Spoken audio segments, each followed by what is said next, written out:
In a small, forgotten village nestled at the base of a towering mountain range, lived a young boy named Leo. He was an orphan, raised by the village elder who was kind but frail. Leo was often overlooked by the other villagers, seen as nothing more than a quiet, unremarkable boy who spent his days tending to the elder's needs and helping with small tasks around the village. The village was peaceful, but it was also poor and isolated.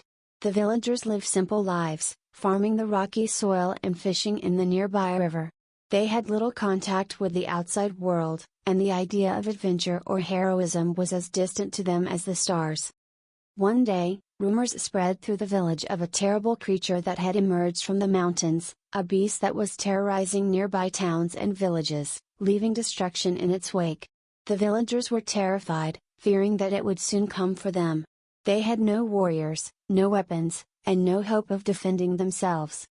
As fear gripped the village, Leo found himself unable to shake the thought of the terrible beast. He was scared, just like everyone else, but something deep inside him stirred, a small voice that whispered, "You can make a difference." It was a feeling he had never experienced before, a strange mix of fear and determination. One night, unable to sleep, Leo made a decision. He would climb the mountains and find the beast. He didn't know what he would do when he found it, but he couldn't just sit and wait for the village to be destroyed. He gathered what little supplies he had, some bread, a flask of water, and an old knife that was more suited for cutting vegetables than fighting monsters. At dawn, without telling anyone, Leo set out on his journey. The climb was arduous, the air thin and cold, but Leo pressed on, driven by the thought of his village and the people who had cared for him. Days passed, and Leo's body grew weak, but his resolve only strengthened. Finally, after what felt like an eternity, Leo reached the summit. There, in a dark, mist-filled valley, he saw the beast. It was enormous, with scales as black as night and eyes that glowed with a malevolent fire. It was sleeping, its massive form coiled around a pile of bones and rubble. Leo's heart pounded in his chest, but he knew he couldn't turn back. He approached the beast, every step filled with dread. As he drew closer, he noticed something strange, a large thorn, deeply embedded in the beast's side. It was inflamed and oozing, clearly causing the creature immense pain. In that moment, Leo realized that the beast wasn't attacking out of malice, it was suffering. He knew what he had to do. Carefully, he climbed onto the beast's side, using the scales as handholds. The creature stirred, but didn't wake. With trembling hands, Leo grasped the thorn and, with all his strength, pulled it free. The beast roared in pain and anger, waking with a start. It turned its massive head to face Leo, its fiery eyes narrowing.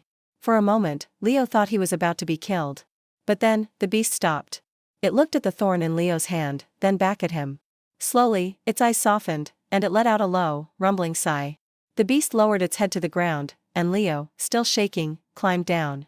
The creature watched him with a curious, almost grateful expression.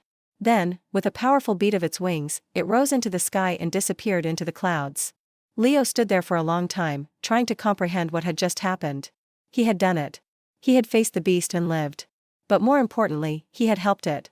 He had shown compassion where others saw only fear. When Leo returned to the village, the people were astonished. They had assumed he was lost, yet here he was, alive and unharmed. When he told them the story, they could hardly believe it.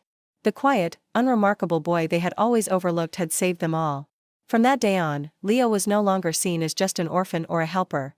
He was a hero. The villagers honored him, and his story spread far beyond the mountains.